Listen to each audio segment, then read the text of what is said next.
పడుతుందని చెప్పేసి కూడా ఈ సందర్భంగా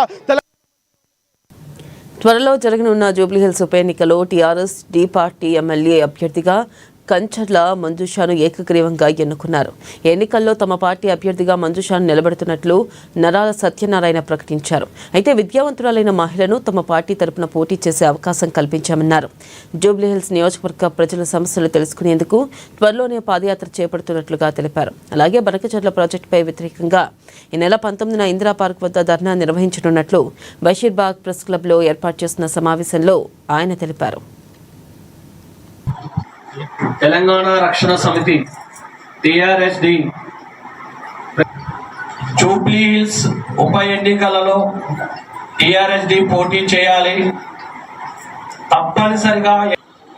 ఎందుకంటే జూబ్లీ హిల్స్ పారిశ్రామికంగా అభివృద్ధి చెందిన ప్రాంతమైనప్పటికీ కూడా ఆ జూబ్లీ హిల్స్ ప్రాంతంలో ఇంకా స్లమ్ ఏరియాస్ ఉన్నాయి.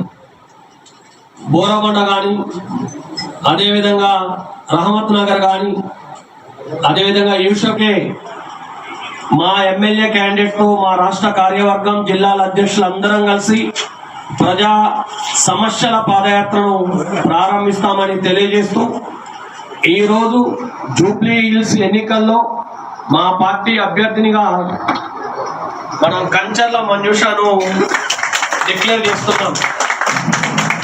మా జూబ్లీ హిల్స్ ఎమ్మెల్యే అభ్యర్థిని ప్రజా సమస్యల పట్ల అవగాహన కలిగిన మహిళ, సిపిఎం రాజకీయ నేపథ్యం నుండి వచ్చిన సోదరిమణి, ప్రతిభావంతురాలు, మా పార్టీలో వర్కింగ్ ప్రెసిడెంట్గా కొనసాగుతున్నారు. టిఆర్ఎస్ డి పార్టీ పెట్టినప్పటి నుంచి ఆ పార్టీకి సేవ చేస్తూ ముందుకు పోతున్నారు. కాబట్టి కంచర్ల మంజుషా గారిని ఏకగ్రీవంగా రాష్ట్ర నాయకత్వం ఎన్నిక చేయడం జరిగింది. గెలిపే లక్ష్యంగా మేము బరిలోకి దిగుతున్నాం. ఆషామాషిగా దిగడం లేదు. మేము గెలుస్తామనే నమ్మకంతో 100% జూబ్లీ హిల్స్ ఎన్నికల్లో అడుగడుగున ప్రతి వాడ